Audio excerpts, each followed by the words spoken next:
Ah, do we recognise what that is? Pull my pan back just a bit.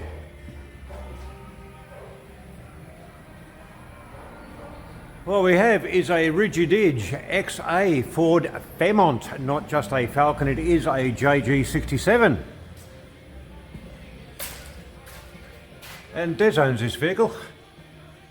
It has the 2V 250 cubic inch 170 horse engine in the thing with a set of, well, I'm not going to say I'm impressed by the current exhaust system. Come back 2.5, that's fine. He wants me to build back another system, and somebody's done all kinds of things on this. Really scary bits up here.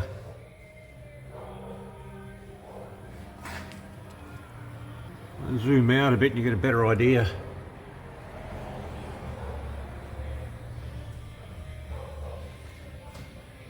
It will be considerably better. It won't be going under the floor. I mean, the height is just no. But it's telling me it needs a gearbox mount. Memories. I had an XA hardtop and an XB hardtop back in the day. You look up there, you'll see the big air filter. I'll show you under the bonnet later. Yeah. Anyway, I'm instructed to strip it down and make a system. Something wrong with that alignment, I might start here. I think that'd be a very good idea. Alright, and he has asked for a straight through muffler here to be mounted up. It has got the right sort of a mount for it. Very, very light duty, but that's the way it is. Okay. This is not going to be the best videography. Quite frankly, I feel like crap. But anyway, it's going to be made out of 2.5. The job will be done properly, and you'll hear it afterwards. You get to see in the engine bay. It's a lovely example of an early performance vehicle with the higher performance 6-cylinder engine in it. It's just the way it is. It's nice. These did not have rear disc brakes on them. They had large diameter drum brakes on the back. It's currently got some pretty good boots on it. 245 60 profile, 14 inch, and that's quite large for the day. You could actually get these with the old 695 14 conventional tyres, bias ply or conventional tyres, not even steel belted. And people would sometimes run around and put retreads on them back in the day when people did that sort of thing. And man, they used to spin wheels easily and no traction, and oops, there's a guidepost or there's a tree. Anyway, I digress badly.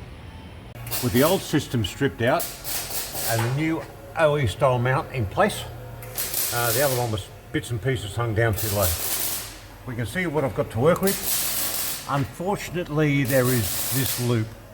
It's not factory, it's just tech screwed into the floor, and that's where I would normally have the pipe work come up from here quickly, but I can't do that in this case.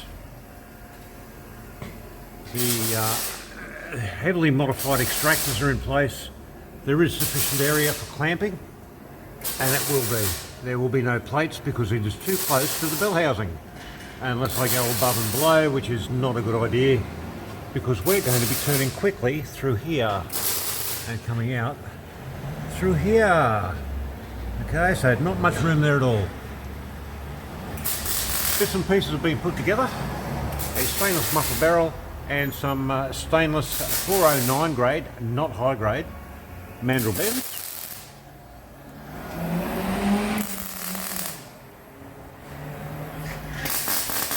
Currently being welded by young Mr. Grasshopper.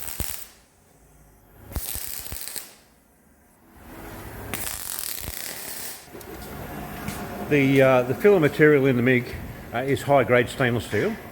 I don't want to use mild steel with the 409 for this application. It's a very lovely car. I love these. I've had two.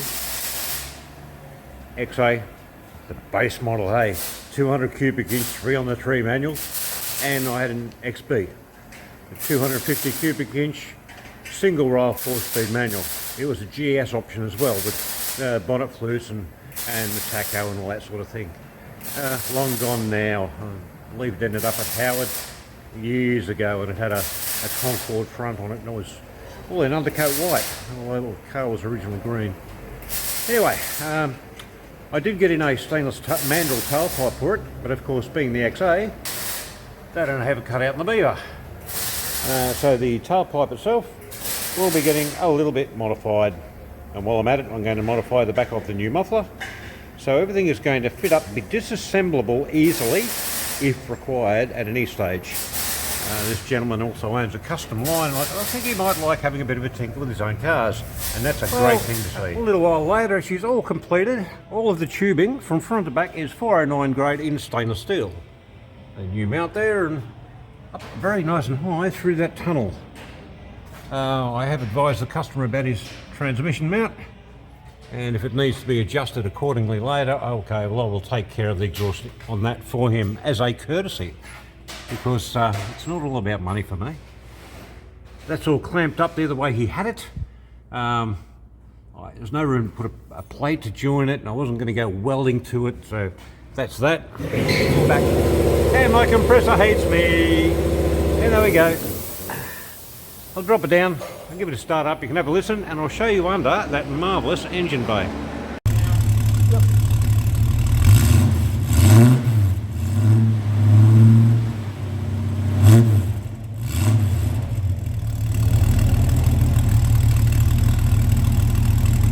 Okay, even in this 1973 Fairmont with the 2V cylinder head, very rare, didn't make many, it still applied the spike protector. There was welding, it has got an alternator, so bye-bye spike protector, its job has been done again.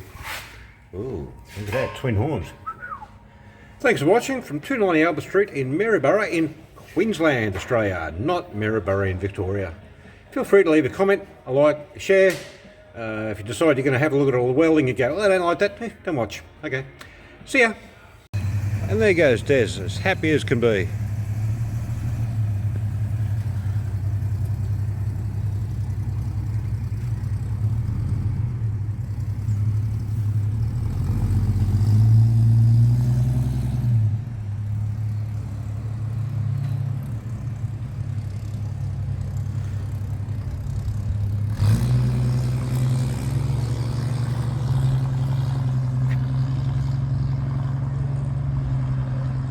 There we go, a gentle man with a very nice vehicle. So thanks for watching. A few clips I've had to edit together for this. Well, I haven't edited them together yet, but I'm gonna edit them together. Yeah, it takes a little bit of time. A videographer, I am not. Thanks for watching, cheers.